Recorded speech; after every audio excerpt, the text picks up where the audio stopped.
Morning students, welcome to +1 accountancy class. पिछली class में हमने डबल एंट्री सिस्टम शुरू किया था, जिसके अंदर हमने डबल एंट्री सिस्टम का मीनिंग पढ़ा और रियल अकाउंट इसकी क्लासिफिकेशन के अंदर हमने देखा था कि जो हमारे अकाउंट्स होते हैं वो दो तरह के होते हैं, पर्सनल अकाउंट और इम्पर्सनल अकाउंट। इम्पर्सनल आगे फर्दर 2 टाइप्स का था, रियल अकाउंट और नॉमिनल अकाउंट, जिनमें से हमने रियल अकाउंट को डिस्कस कर लिया था। आज हम डिस्कस करते हैं पर्सनल अकाउंट। पर्सनल अकाउंट क्या होता है? जैसा कि इसका नाम सजेस्ट करता है, those account which are related to any person. वो अकाउंट जो किसी पर्सन से रिलेटेड होते हैं पर्सनल अकाउंट के अंदर आते हैं।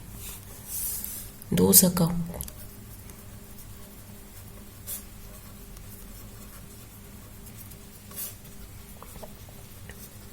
which are related to any person। वो सभी अकाउंट जो किसी पर्सन से रिलेटेड होते हैं उन्हें हम पर्सनल अकाउंट कहते हैं। इसका रूल क्या कहता है? पर्सनल अकाउंट का रूल होता है डेबिट द रिसीवर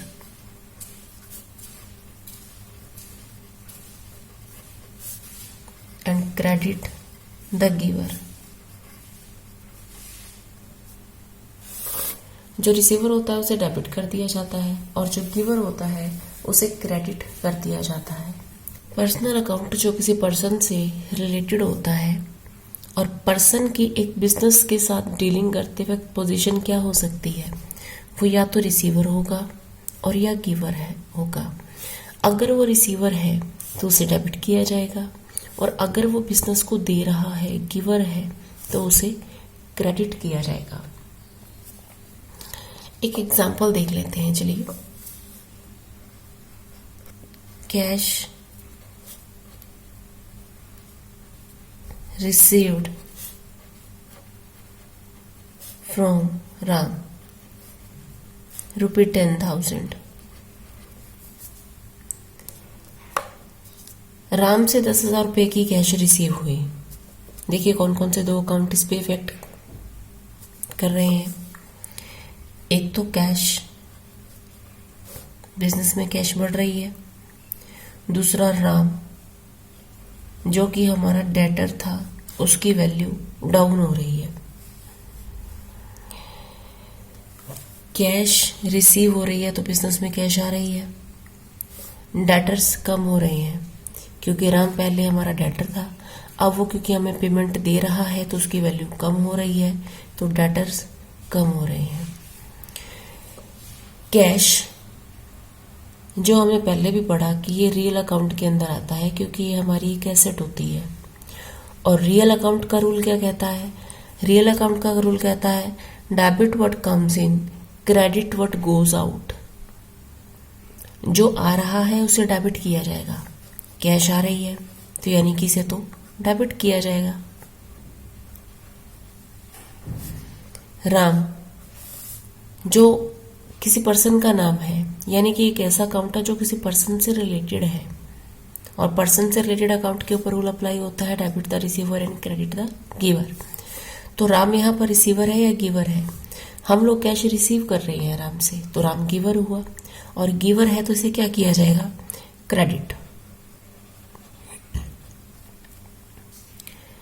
हमने डबल एंट्री सिस्टम के अंदर एक स्टेटमेंट पढ़ी थी कि every debit has a credit and every credit has a debit.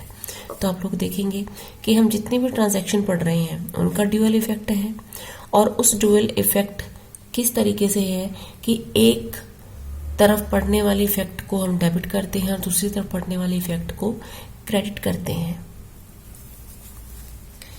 इसके बाद आता है हमारे पास टाइप्स ऑफ पर्सनल अकाउंट। जो ये पर्सनल अकाउंट अभी हमने पढ़ा कि वो अकाउंट जो किसी पर्सन से रिलेटेड होता है, ये आगे फर्दर 3 टाइप्स का होता है।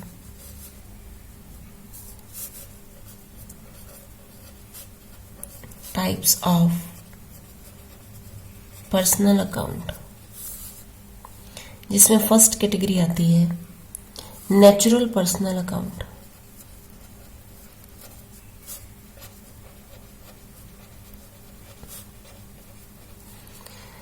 नेचुरल पर्सनल, जैसा कि ये नाम ही बता रहा है, वो सभी पर्सन जो नेचुरल है, जो ह्यूमन बीइंग्स हैं, वो सभी इस अकाउंट के अंदर आते हैं। डिफाइन कर सकते हैं, the account of all natural person, human beings भी लिख सकते हैं।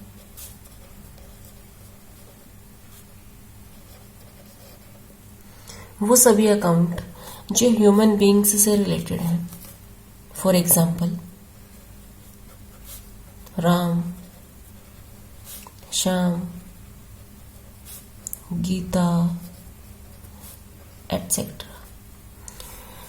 वो सभी अकाउंट जो नेचुरल पर्सन से रिलेटेड हैं, या वो सभी अकाउंट जो नेचुरल ह्यूमन बीइंग्स के अकाउंट्स हैं, वो सभी नेचुरल पर्सन अकाउंट के अंदर आते हैं। इसके अंदर दूसरी कैटेगरी है हमारे पास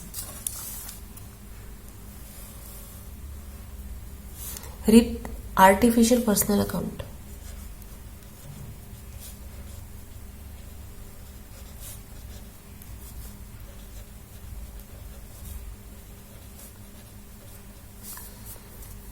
आर्टिफिशियल पर्सनल अकाउंट ऐसे अकाउंट जो किसी पर्सन से रिलेटेड तो है, ऐसे अकाउंट जो किसी पर्सन से रिलेटेड तो है, बट वो पर्सन नेचुरल नहीं है, वो पर्सन आर्टिफिशियल है। आर्टिफिशियल पर्सन कैसे हो सकता है? देखिए, किसी भी पर्सन को उसके नाम से पहचाना जाता है। अगर कोई व्यक्ति जिसका फिजिकल एग्जिस्टेंस तो है, फिजिकली वो चीज एग्जिस्ट तो करती है, लेकिन नॉर्मल ह्यूमन बीइंग की तरह बिहेव नहीं करती, नॉर्मल की तरह नहीं है वो, नेचुरल की तरह नहीं है वो। अब फिजिकल एग्जिस्टेंस हर उस चीज का होता है जिसको किसी नाम से पहचाना जाता है, जिसकी एक लीगल एंटिटी होती है। सपोज हम इसके अंदर एग्जांपल ले सकते हैं बैंक। हमने बैंक के साथ किसी भी तरह की कोई ट्रांजैक्शन की, हमने बैंक में पैसा डिपॉजिट करवाया, बैंक में से पैसा निकलवाया, तो यहाँ पर जो बैंक है वो रिसीवर भी है, वो गिवर भी है। जब हम डिपॉजिट करवा रहे हैं तो वो रिसीवर होगा, जब हम ले रहे हैं तो वो गिवर होगा। तो यहाँ पर बैंक रिसीवर गिवर का रोल प्ले तो कर रहा है, लेकिन वो नॉर्मल ह्यूमन बीइंग नहीं है, वो नेचुरल पर्सन नहीं है। यानी कि वो पर्सन तो है, वो ले दे तो रहा है, लेकिन नेचुरल पर्सन नहीं है। तो इसलिए हम उसे आर्टिफिशियल पर्सन के अंदर इंक्लूड करते हैं। तो इसके अंदर हम मीनिंग लिखेंगे, the account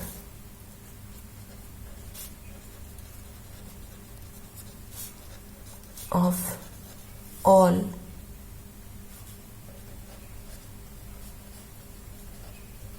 artificial persons. For example, any bank's name, name of any firm,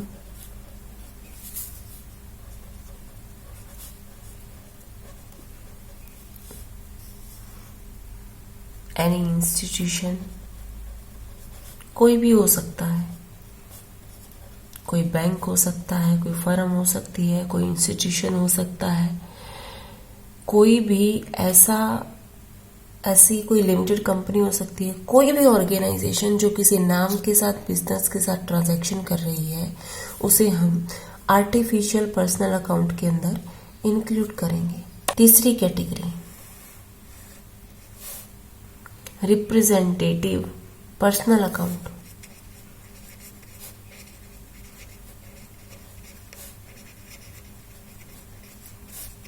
वो अकाउंट जो किसी पर्सन को रिप्रेजेंट कर रहे हैं, जो किसी पर्सन को या एक ग्रुप ऑफ पर्सन को रिप्रेजेंट करते हैं, उन्हें हम रिप्रेजेंटेटिव पर्सनल अकाउंट कहते हैं। द अकाउंट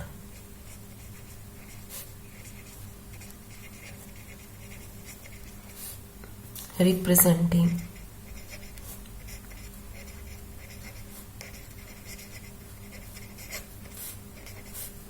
अ पर्सन और a group of person.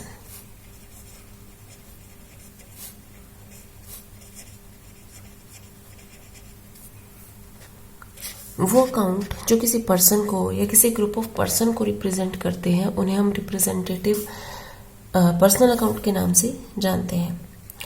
Representative personal account को समझने के लिए एग्जांपल लेते हैं। Outstanding salary, prepaid rent etcetera.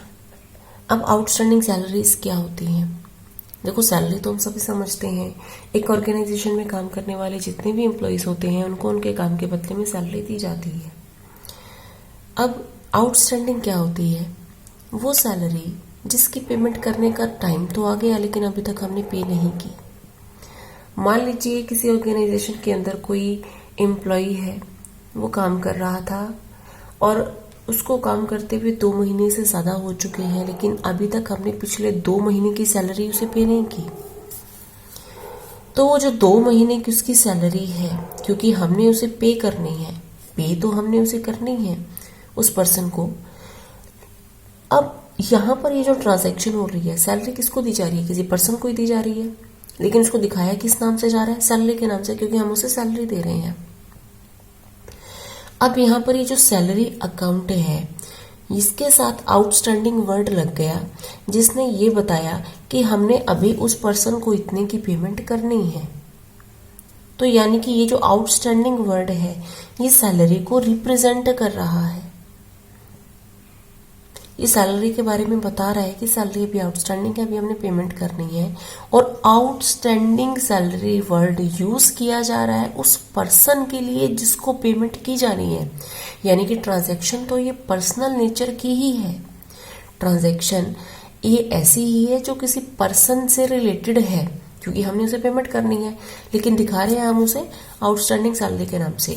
तो यहाँ पर ये जो वर्ड है आउटस्टैंडिंग सैलरी उस पर्सन को रिप्रेजेंट करता है जिसको सैलरी की पेमेंट की जानी है। ऐसे ही प्रीपेड रेंट, प्रीपेड का मतलब होता है किसी भी चीज का समय से पहले भुगतान कर देना, उसकी पेमेंट टाइम से पहले कर देना। अब ये रिप्रेजेंटेटिव के अंदर कैसे है? देखो बच्चे, यहाँ पर जो रेंट अकाउंट है, रेंट अकाउंट एक ऐसा अकाउंट है जो हमें ये बता रहा है कि हमने किसी से कोई बिल्डिंग किराए पर ले रखी थी और उसकी हमने रेंट की पेमेंट करनी है, लेकिन रेंट की पेमेंट हमने वक्त से पहले कर दी, टाइम से पहले कर दी, तो प्रीपेड बन गई है। तो अब प्रीपेड रेंट जो है ये एक ऐसा अकाउंट है या एक ऐसा नाम है जो इस चीज को बताता है कि हमने लैंडलॉर्ड को रेंट की पेमेंट कर दी। अब जो वो लैंडलॉर्ड है वो भी तो एक पर्सन है, यानी कि ये अकाउंट भी पर्सनल अकाउंट ही हुआ क्योंकि ये अकाउंट पर्सन से रिलेटेड है। लेकिन यहाँ पर हम लैंडलॉर्ड को पेमेंट किस चीज की कर रहे हैं? रेंट की कर रहे हैं, तो उसके लिए एक शब्द इस्तेमाल किया गया प्रीपेड रेंट अकाउंट। अब क्योंकि ये भी उस ग्रुप को या उस पर्सन को रिप्रेजेंट कर रहा है जिसको बिजनेस की तरफ से पेमेंट की जा रही है, तो यानी कि हम कह सकते हैं वो सभी अकाउंट जो किसी पर्सन या ग्रुप ऑफ पर्सन को रिप्रेजेंट करते हैं वो सभी रिप्रेजेंटेटिव पर्सनल अकाउंट या पर्सनल अकाउंट का पार्ट होते हैं। आज की क्लास में हम इतना ही करेंगे। नेक्स्ट क्लास के अंदर हम एक प्रैक्टिकल क्वेश्चन को और इन सभी रूल्स के अंदर कौन कौन सी आइटमें इंक्लूड होती है उनको लेंगे। Thank you.